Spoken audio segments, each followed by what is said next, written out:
Welcome to Tuned In Talks from Jubilate Music Group. Our special guests for this segment are Ken Miedema, Mark Blankenship, and Roy Hayes. Here now is the host of Tuned In Talks, Mark Cabanis. Hi everyone, Mark Cabanis here for Tuned In Talks here on the Jubilate Music Group YouTube channel. And listen everyone, we have a really special Tuned In Talks for you. Our special guests today are Ken Miedema, Mark Blankenship, and Roy Hayes, and we are talking about Jubilate and Evening with Choral Masters, our Carnegie Hall concert in 2022. So really excited about it, everyone. We've got a lot of information to give to you and creative things to share with you about this exciting concert on this edition of Tuned In Talks. So as our first participant in today's Tuned In Talks, let me bring in Roy Hayes, who's president and CEO of True North Presents. Welcome, Roy. Hi, Mark. Good to see you. Oh, good to see you too, Roy. Listen, I'll tell you, I really only met Roy maybe, I don't know, it's been a little over a year, maybe a year and a half ago.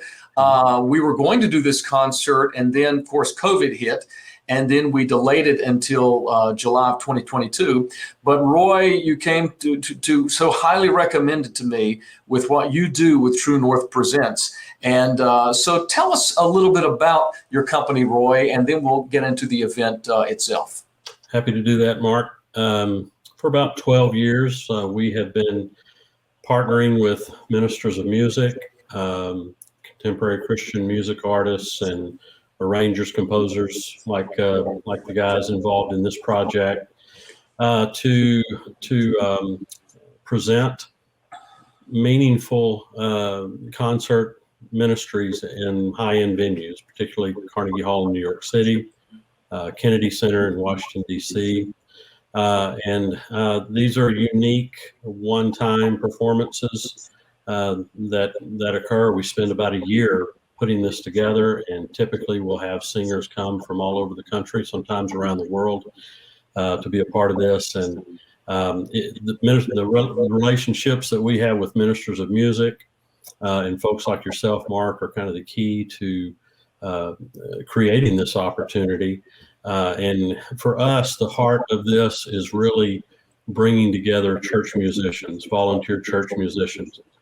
I was a minister of music for 30 years myself, and had the opportunity to begin doing this, and just partnering with ministers of music in churches around the country was a very natural thing to get to do. But we've presented 25 plus concerts at Carnegie Hall over those 12 years. And I'm just delighted to get an opportunity to do this again with the Jubilate Music Group. This is going to be a really unique concert for us in that the guys involved in this are people that, as a minister of music, like many others that will participate, I was blessed to use their music in my choruses over many years, and so this is a real unique pleasure and honor to get to do this with you guys, and so looking forward to it. Thank you so much, Roy. And I feel the same way about working with Mark and Ken. It's just so exciting. And let's drill down on the concert itself. The dates are July 8th through the 11th, with the concert being on Sunday night, July the 10th, 7 p.m. Talk about what happens that weekend for the singers and non-singers. There's two packages, one for singers in the choir or for non-singers who want a kind of a backstage pass. You bet. It's a 4-day, 3-night experience in New York. Some attendees will add nights on the front and back end because they'd like a little bit more time for tourism in the city. But yeah, we'll have a chorus of approximately 230, 250 singers that will be on stage. There will be a full orchestra for this as well. And we will prepare musicians in advance. We'll send music out to them with the charts, rehearsal tracks, instructions about how to build their folders. And they'll work on that on their own in such a way that it's not going to be disruptive to what they're doing week to week. They're in their local choir. But maybe right before they travel to come to New York, they'll have a couple of rehearsals to run parts, make certain that when they come, they'll know their parts well. And then we will spend a full day rehearsing prior to the performance day there at our host hotel, which is the Sheraton Times Square in New York. It's about 3 blocks down from Carnegie Hall, so we were able to just pretty much walk everywhere we need to be, and it's just a lot of fun. And yeah, so we'll rehearse together. We'll have a performance day there. We'll have a rehearsal that afternoon before the performance that evening. And then we'll have a celebration reception that evening after. We'll get on buses and go over to the pier and take a 2-hour dinner cruise together, just our group on this really elegant cruise ship, go out to the Statue of Liberty and the Brooklyn Bridge and see the skyline in New York. It'll just be a magical time together. So. Really exciting. And when you and I have talked about this, you said that sometimes the cruise is one of the biggest things. I mean, even bigger than the concert, but still, no, the concert, of course, is the ultimate, but that cruise is its own very special kind of event, it sounds like. And anyone who's seen Manhattan at night, from the water, it is breathtaking. It is, and to have the opportunity after doing a concert like that. I mean, this is for anyone involved is a concert of a lifetime, and it's something that we're never going to forget, and we'll go celebrate that together and have a really nice meal and a good time on that dinner cruise together. And of course, they don't have to do the cruise if they don't want to. If they're too tired, they go back to the room and chill out. But still, I know that's one of the things that people won't want to miss. Well, it's so exciting, Roy, and we're going to have more coming from you in just a little bit as we progress through our Tuned In Talks. But at this point in our episode, I'd like to bring in Ken Miedema. So let's welcome Ken to our Tuned In Talks to talk about this Carnegie Hall experience. Hi, Ken. Hello, Marcus. How are you, sir? Oh, man, I'm great. It's so good to see you, Ken. And always to see you at that keyboard. That's where you belong, and that's where you're most comfortable. Thank God for all of us. We've enjoyed that for decades. And Ken, listen, I am thrilled that you're going to be a key part of this Carnegie Hall event. We are so excited, and you will be helping perform and present a wonderful work that you co-wrote many years ago with the late, great Burl Red, titled The Weaver. Talk to us about The Weaver, Ken. Let me just sing you a few notes before I talk. Okay. Before there were roses, before there were rhymes, and rivers that ran to the sea, before there were mornings and mountains and meadows, and birds making homes in trees, before there were pictures or pathos or passion, or minstrels with songs to sing, there was Weaver alone, one in all in one, the maker of everything. This is a cantata by Burl Red, my wonderful co-writer, and me, that has of late been extracted from copyright prison. Jubilate has now ownership of The Weaver. It's a story, really, and it follows the Hebrew/Christian story of creation. God created everything, and God here is presented as the weaver who weaves together the thread of the infinite tapestry. And there's a section about the great dance of creation. Dance, dance, dance to the light of the far-flung star, to the light of the silver moon. And it sings about the wind and the rain and the animals, kangaroos dancing across the Australian outback, the wind and the wolf singing duets together to the accompaniment of the northern lights. And then there is a section about the creation of humankind. Of all of the wonders that Weaver created, could this be the greatest skill? a friend and companion with knowledge and wisdom and power and mind and will to create, to co-create with their Creator. And then there's a section that parallels the Hebrew story about being cast out of the garden and what some have referred to as the fall or the entrance of death into the world, and about the thread being broken. And we sing together about war and the destruction, and the Humpty Dumpty falls from the wall, and no one can put Humpty together at all. And then there's a section about the one who comes. Here is the one who has come to give love a name. It's all about the weaver who sends the weaver's beloved to the world to re-mend the broken threads of the tapestry. And it ends up with a great chorus of praise with choir and bells and orchestra and organ and just all kinds of wonderful, wonderful sound. And then at the very end, choir sings, children of earth, we were meant for communion, joined one to all in a holy design, free in the love of the weaver beloved, free in the love of the weaver divine.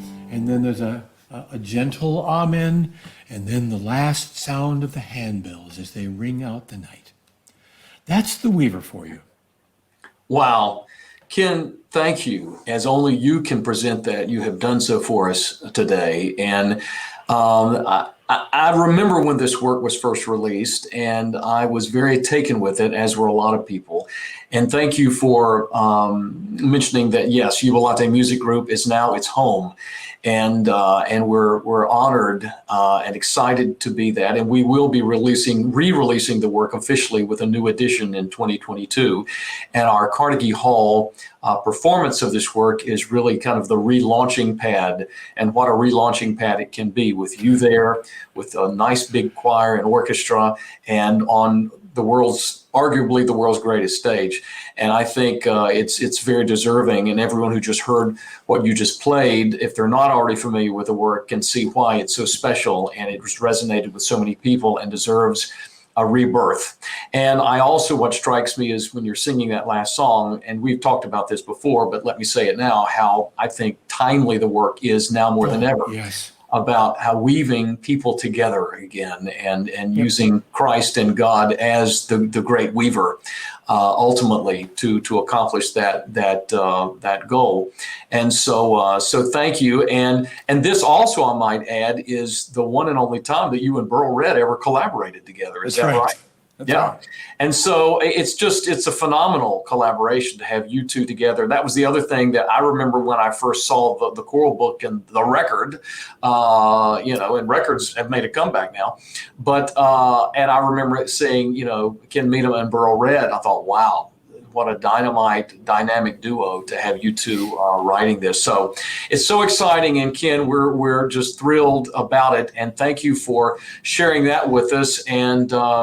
And then we'll be bringing you back in just a few moments to talk more about everything. But right now, we're going to shift to back from California, where Ken is, now back to Nashville, Tennessee. Let's bring in Mark Blankenship. Hi, Mark. Hello, Mark. How you doing? Oh, great. It's so good to see you, Mark. And thanks, of course, for being here. And listen, I did an interview with you, of course, that I hope people will look at on our Jubilate Music Group website, where it's an interview in writing. And sometime I'm holding out on doing a composer spotlight with you until we come out with Esther, Triumph of Faith, when we officially release it. And that's when we want to do a video composer spotlight with you. But for now, we're so happy to have you here, Mark, to talk about this Carnegie Hall event and Esther, Triumph of Faith. And let me say to everyone, full disclosure, Mark and I are still in the process of writing it. I mean, but that's an exciting thing for all of you watching, because you will be a part of a world premiere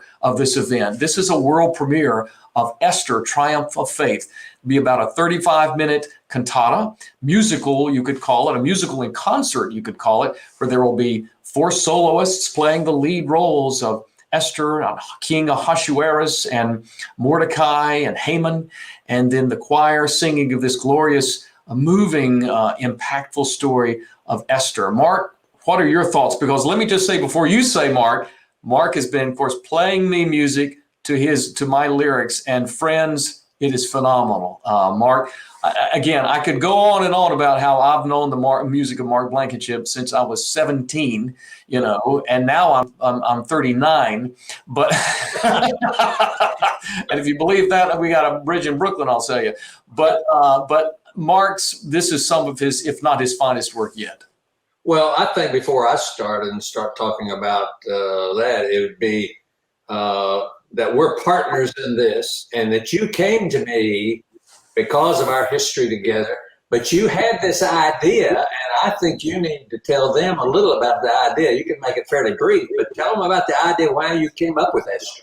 Oh, thank you, Mark. I appreciate it. Well, when I was a senior in high school, in the days when I was paying attention to Mark Blankenship music and what you were writing, Mark, and always have, but there was a children's musical about Esther that I was asked to narrate. I was my little sister, who was in the children's choir at the time, and I was a senior in high school, and the director had me when I was in that same choir as a child. She said, Mark, I want you to narrate this little musical about Esther that we're doing, and I did it, and I just fell in love with that story. It's such a impactful story, and now thanks to you sharing some books with me, Mark, on the subject of Esther, I've, of course, delved in much deeper than a children's musical could ever go into it. And it's been an impactful, life-changing kind of experience to write this work. Well, that's wonderful. It's so interesting. I follow about 5 pastors/teachers in my daily devotions that send out emails. It's so interesting that one of those today was talking about Esther, and that Haman coming to her and said, after she was selected to be queen, he said, you're the only salvation for the Jewish people, and you have to go. He said, I know if you go before the king that says you're going to die unless he holds out his scepter toward you. But he said, you still have to go, even if it costs you your life, because our people need to survive. And when he said that, because he put down the words, if I perish, I perish. That's what she said. And when I read those words, the music I already written on that part came to my mind, and I started singing that out loud while I was reading that devotional. Wow. So, there's so much exciting differences in some of the lyrics that you gave me. I love the one we've done kind of in a calypso feel that Haman sings. He said, I'm the right-hand man. And I mean, we get some good rhythms going, and it's really going to be exciting. Absolutely. But the choir is going to be involved all the way through. Not necessarily as a primary point, except on about 3 or 4 of the songs, but they're going to come in the background, even when they're kind of riding on Haman a little bit, and when they're supporting Esther and that kind of thing. So I think it's going to be marvelous. I want to encourage all my friends from previous churches that I've been involved in, as well as my buddies through the Centurymen and state music leaders that I've associated with all through the years. Try to encourage some of their people to come up, because it's just going to be very exciting. I can't wait to get up there and talk to Ken. I mean, we've been friends for I don't know how many years, and he's always exciting to be around. And no telling, he's likely to come up with the end with a song that bridges both the Weaver and Esther together. Who knows? Exactly. God had a hand in that, and that's what he's talking about. Is God being the weaver and how to put it all together, and he sure did with Esther. Absolutely. Beautifully said, Mark. Beautifully said. And so very true. And yes, the choir acts as a Greek chorus in a role in this. The choir plays a very integral part in the story. And yet the soloist, it's really excited about it. And as everyone I'm sure watching can tell. So thank you, Mark, to talk about talking about Esther and the triumph of faith. And we will keep putting the finishing touches on it. Let me say one more thing before I bring everyone back in to kind of close things out. Jay Rouse, you know that name, of course, very well. He's playing an important role with kind of helping with some of the arranging and that kind of thing. And Camp Kirkland, another very well-known name, of course. Camp will be orchestrating and conducting Triumph of Faith, the story of Esther. So two more wonderful names that you know and trust and love who are going to have another very important hand in the creation of this exciting concert musical. So that's a little sneak peek at Esther, Triumph of Faith. Thank you, Mark. Now let's bring Ken and Roy back in, if we might, and as we kind of close things out. And Roy, let me go back to you for just a moment. Some of the people who are viewing, I don't want, the main thing I want to say to everyone viewing is if you like what you're hearing and this piques your interest, go to truenorthpresents.com/Jubilate. That's truenorthpresents.com/Jubilate. There you will find complete details on the concert, pricing, package, everything. And there will be all the information you need to know, including the number for True North Presents. If you have further questions about the event and how you can become involved in this very exciting kind of once-in-a-lifetime opportunity. Roy, let's also talk about COVID and what in New York City and all of that. Sure. Yeah, I mean, every minister of music for many, many months has been flexing because of what we've gone through together. And in New York, they've certainly done the same. The arts industry was the first to close and kind of the last to open, and still trying to, in many ways, reopen. But the good news is in New York, they're open now. Broadway is open. Places like Carnegie Hall and other theaters are open. They have safety protocols in place. We're in a position of sort of participating in that as well. So folks that come on board with this when we get to New York, it's hard to know by this time next summer where we'll be. Most likely we're going to have made a lot of progress, and some of the limitations that might be there now may not be there then. But to date, we see that we're in good shape for that. We know what we need to do to have a meaningful and successful performance. And so we're looking forward to that under the guidance of those good folks at Carnegie Hall. Absolutely. Thank you, Roy. Thank you so much for that. Now, we're going to let Ken close us out on this Tuned In Talks. And Ken, before you do so, I would like to say to our viewers, for that evening, that concert, Ken, we're going to have a good moments for Ken Miedema to be Ken Miedema. And if you've ever seen Ken in concert, like Mark was talking about a few moments ago, it's an unforgettable experience. And Ken does one of the thing where he can take 3 words from the audience and 3 notes, and suddenly he does this incredible song right off the top of his head. So Ken, I'm not, Mark, did you have a comment? Yeah, before he plays, can I say this? I know there's 14 or 15 people from the church I was in down in Huntsville, Alabama, before I moved back up here to Nashville a few months ago. And, that choir is probably 50, 60, 70 voices, but there's like 14 who are coming, including the minister of music and his wife. And I would encourage people to know that the whole choir in your church doesn't have to come. Ministers of music, you should know that. And we'd love to fill it with 15 different choirs up there to make that 250. And I think they need to have that word before some ministers of music may think they have to have the whole choir go.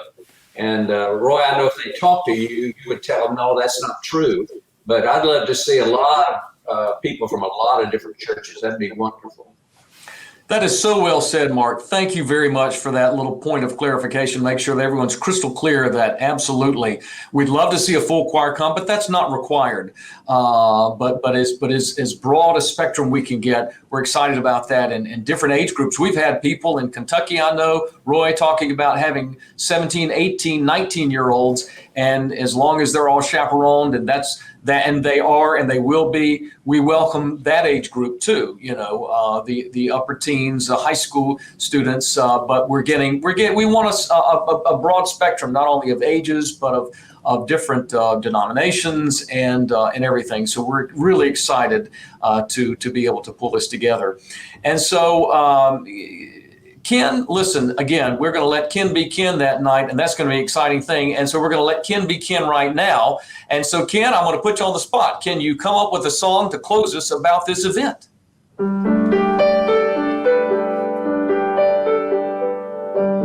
Come to the city, bring your singers. The triumph is waiting, hear the call. Come join the glorious celebration. We'll make music in Carnegie Hall. We'll make music in Carnegie Hall. We'll make music in Carnegie Hall.